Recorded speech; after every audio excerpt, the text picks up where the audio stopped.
So to set the stage here, my name is Albert Vanderlaan. I am the head of the capital markets group here at Orrick.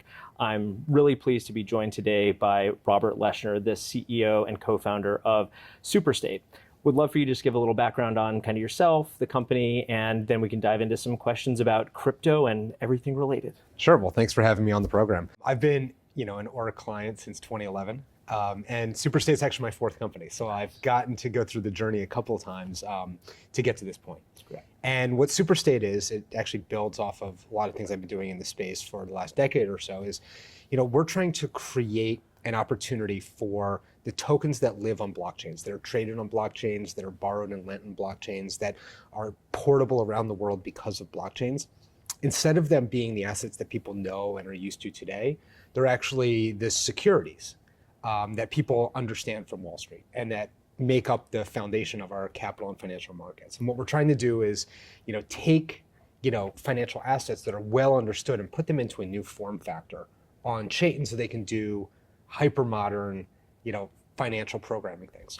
Okay, that makes a lot of sense. So just for kind of level setting for our audience, a few of the things that you just mentioned, I think would be great to just kind of unpack just from an initial piece of it, because there's a lot of terminology that kind of gets thrown around. So on the chain, blockchain, crypto, where just kind of in the history of where that has been and where it's going, do you kind of think we are? And what as a baseline should people understand from just blockchain versus crypto and what they all mean within that ecosystem? Yeah, that's a big question. Blockchain is a huge umbrella at this point. But, I would say we're at the beginning of like the third act of blockchain. I'll get to that in a second. Act one really was Bitcoin. Bitcoin is a blockchain. It's not a programming environment in that it's a system that records ownership of an asset, Bitcoin, and the asset is transferable to anyone, it's global, and it's very fast. It's not instant, but it's very fast, and it's relatively inexpensive to send Bitcoin around the world. And that was sort of Act one.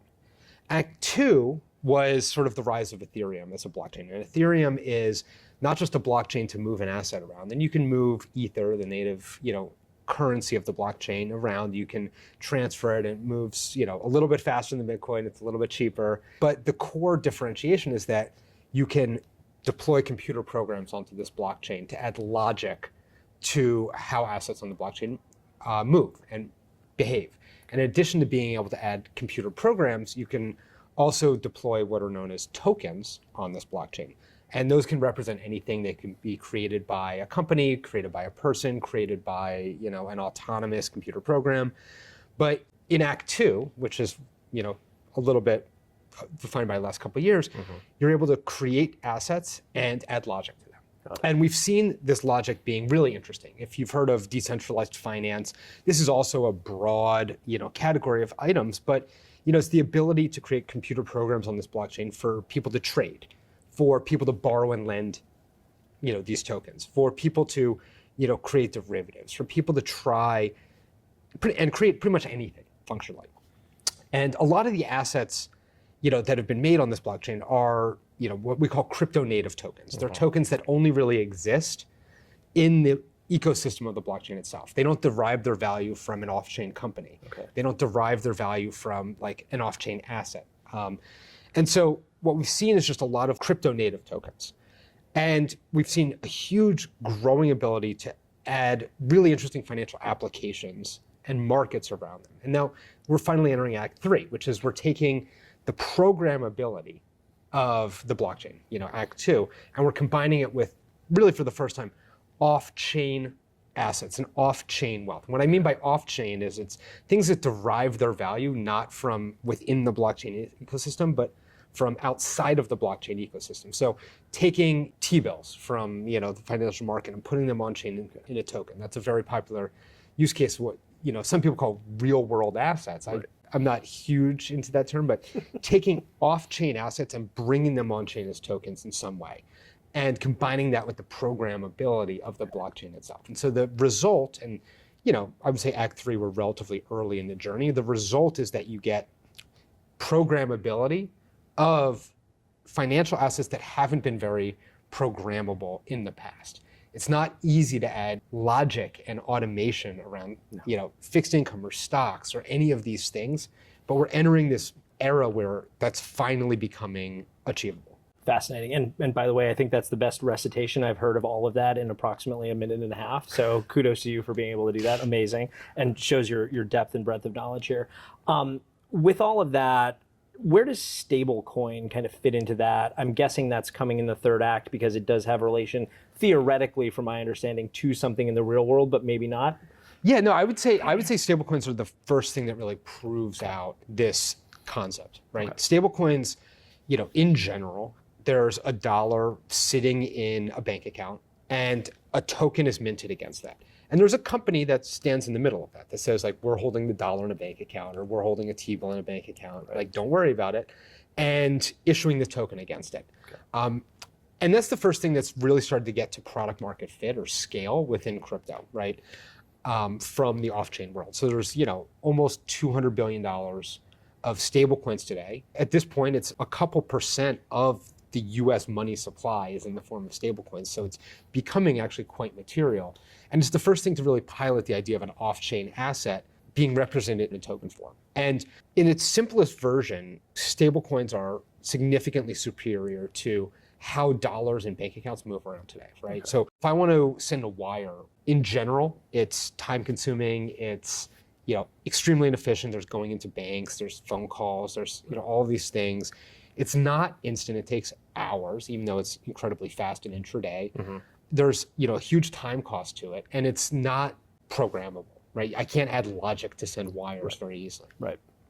But contrast it with a stablecoin, which the stablecoins themselves, the reason why they're so popular is you can send it anywhere in the world, basically instantly, and basically for free. So there's a hyper liquidity to a stablecoin compared to its traditional off-chain counterpart. And not only that, people are able to build applications and logic and programs around these stablecoins to make that movement even more efficient. So like two hedge funds could automate, the netting of stablecoins between them based on what's happening in markets or anything that they can think of. And it just shows that the form factor itself is superior to the traditional counterpart. And in a much more instantaneous fashion, which again, to your point, makes it just a little bit more available to that type of a transaction happening in that real-time environment. Okay, switching gears a little bit, in terms of the historical regulatory environment, there's been a lot of uncertainty about how tokens and crypto and other pieces of this environment are being regulated. The SEC took a position for quite some time that it was going to be a security. We're seeing some, I would say, movement in that area right now. What's the current state of play? And it seems to be evolving every day. We're talking here early June 2025, so lots of influx. But what's the current state of regulatory environment for crypto and tokenization in this manner? Yeah, it's a really interesting question because when you ask this question every couple of years, the answer is generally different. But right. In June of 2025, we're really at the point now where we're hopefully going to see legislation for the first time to really define a lot of assets that have already been created, right? And by that, there's really two main pieces of legislation being debated right now. There's the stablecoin legislation and the market structure legislation, right? The stablecoin legislation says, hey, we now have $200 billion of stablecoins that have been created. How do we deal with that? And how do we enable new stablecoins to get created and or existing ones to be regulated? It's really answering a question that's almost backwards looking. It says like, well, we're here, so how do we deal with this? And in general, it's not going to change that much for the largest stablecoins. In general, the largest stablecoins like USDC are backed by a dollar. They're generally transparent. They're generally well run. Tether is also generally backed by a dollar. It's a little bit less transparent, but the stablecoin legislation will create a framework to say, in a couple years' time, you have to reach this standard, which is basically transparency and backing according to standards and working with, credibility, which won't be that hard for most stablecoins, but it'll really prevent, immature stablecoins from coming to market. And so that's stablecoin legislation. And again, it's sort of backwards looking, right? Yep. Market structure is the same way. So, today there's far more crypto assets that are being traded than public companies that exist. Right. In the US, there's, something along the lines of like 4,000 public companies. There's 4,000 crypto tokens a day that get created, right? And, some of them, when you look at them from the top down, are very clearly not securities, right? Like things like Bitcoin, things that are like, that are completely autonomous, that have absolutely no ability for anyone anywhere in the world to intervene in them or give them value, right? Hence the whole blockchain theory. Yeah, hence the whole blockchain theory, right? That are like so obviously, commodities. And then you have things that sort of look like securities, where there's like sort of a business that, there's a company that's making a token that's selling it to people.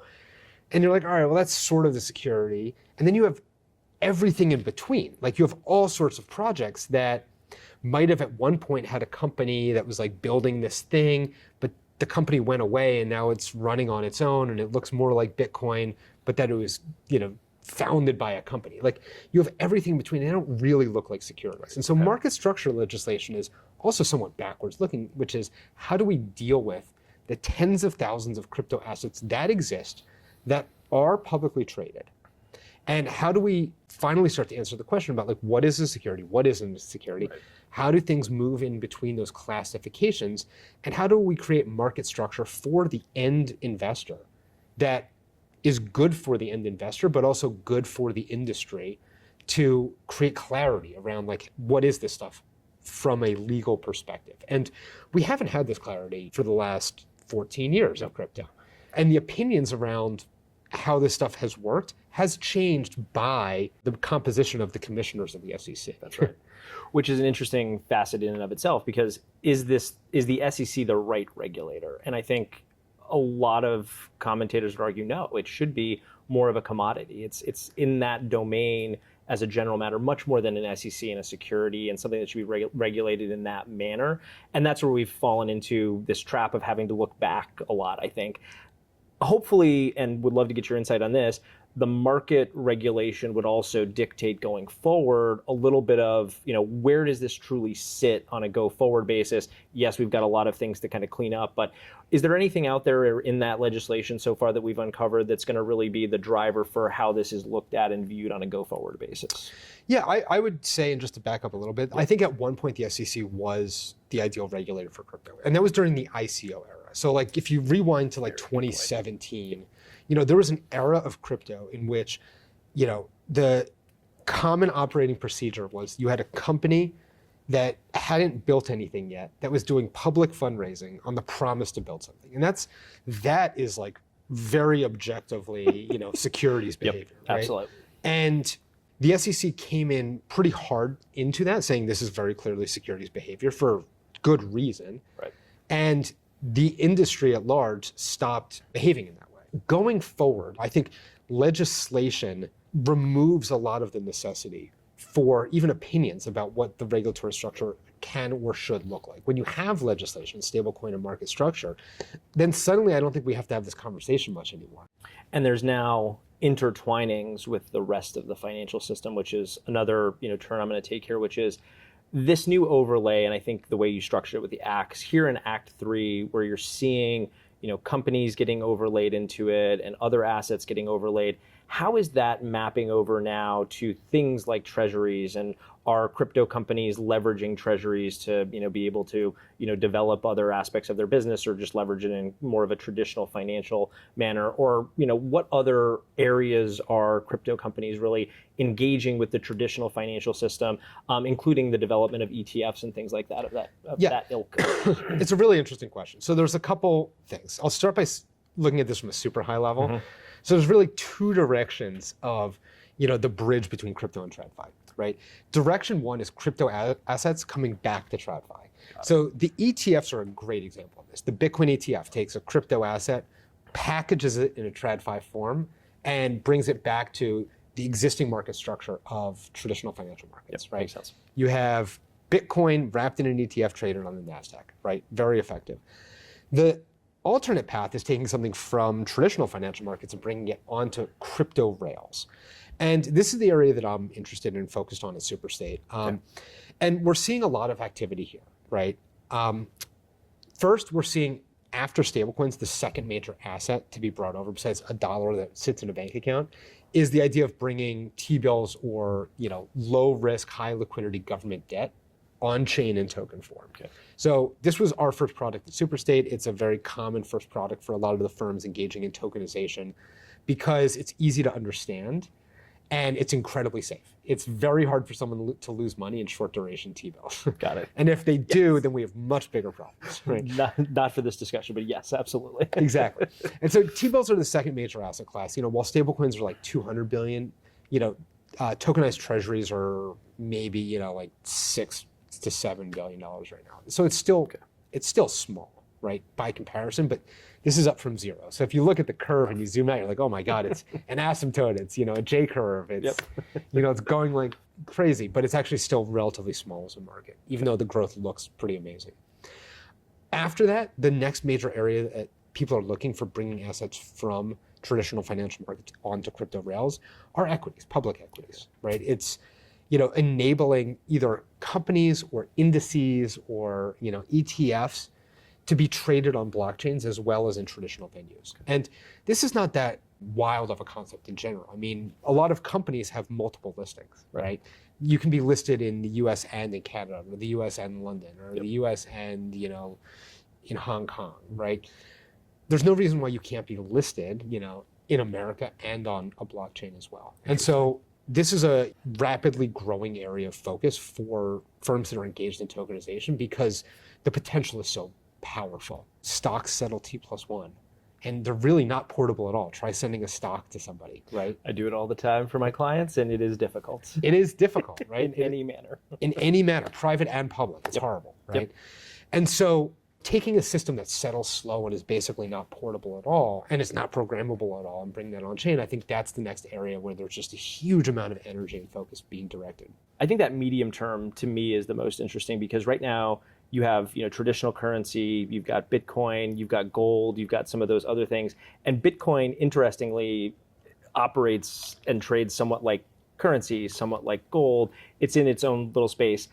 Taking all of that into consideration, kind of my last question for you here is, where do you see crypto and everything else kind of in 10 years? What does this look like? Have we replaced the existing financial system, or are we moving towards different mechanisms that were making things faster and better using blockchain type technology? What are we looking at here down the road? Yeah, I think there's really three things that play out on different time frames. And this goes back to the very beginning where like crypto is a very large umbrella with a lot of different things happening within crypto. So I'll focus on the three biggest things that I think are going to happen. One is that I do think that Bitcoin as a currency that competes with every world currency out there is going to continue to make traction. It's this slow, inevitable domino in my mind. And I'm not here to show Bitcoin, but I think that it continues to make progress across nations and companies as a credibly neutral asset that can't be tampered with and can't be inflated. And I think that becomes increasingly appealing over time. And so I think like Bitcoin has a bright future ahead of it if you wait, right? And that's the first thing I think will be successful in 10 years' time. The second is I do think stablecoins and most currencies are going to go into blockchain rails, right? The advantages of them is that like you genuinely have a better payment system and movement of funds system today on blockchains than you do with the rest of the financial system, right? And there's obviously talk of like different countries making CBDCs or central bank digital currencies, and basically saying like, well, we can just take our official system and move it onto blockchain rails. And there's a lot of, opportunity and difficulty in doing that, right? Right. But most currencies will in some way or another go onto blockchain rails because they work today. Like compare the entire US banking system versus the stablecoin system. Stablecoins are technically far superior, right? And there's a lot of counter arguments that the incumbents can make, but there's a reality that stablecoins are just genuinely more efficient and better and faster and cheaper and programmable. So I think those are going to succeed in continued scale. I wouldn't be surprised if we're talking about dollars in the trillions in the not too distant future. Okay, got it. And lastly, I think, and this is where I'm spending my time, is I think securities are going to increasingly come on chain. Yeah. And it's going to do it in ways that sort of work with the existing financial system. A lot of the origins of crypto are like, oh, we're going to build a parallel financial system that's completely walled off, from the traditional markets. And like, I don't see that happening or playing out that way. Yeah. I see crypto becoming deeply intertwined with traditional financial markets. And there being essentially like an opportunity to take the benefits of crypto rails and traditional markets and start to combine them in really interesting ways. That's awesome. Well, really appreciate you coming in today. Thank you so much for your time. My pleasure. Thank you. Thank you.